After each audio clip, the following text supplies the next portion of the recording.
You don't follow people because they're right. You follow them because they look like they are.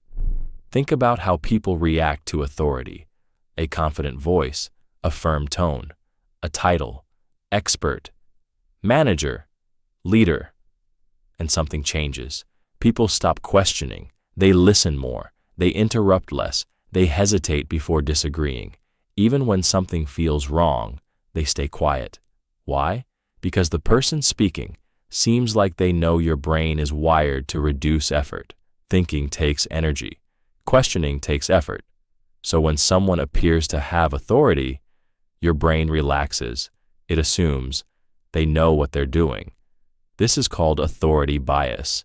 You trust signals, not truth, clothes, tone, status. And once your brain accepts that signal, it stops analyzing deeply. This is where control shifts, not when someone proves they're right, but when you assume they are.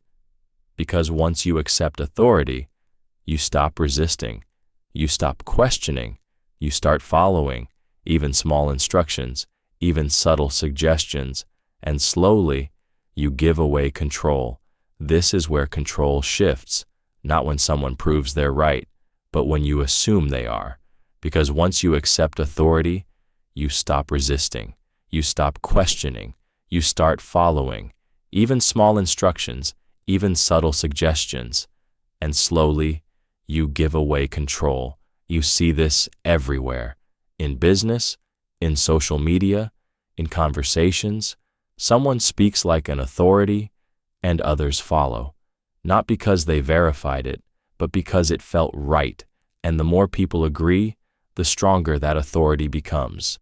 Now look at who is actually in control, not the smartest person, not the most correct, but the one who is perceived as certain, because perception shapes behavior, and behavior shapes outcomes. So once someone is seen as authority, they influence without effort. This doesn't only apply to leaders, it applies to anyone. The way you speak, the way you present yourself, the way you hesitate or don't.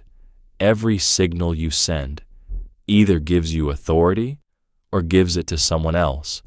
So next time you feel yourself agreeing too quickly, pause, because sometimes you're not following the truth. You're following the signal of authority.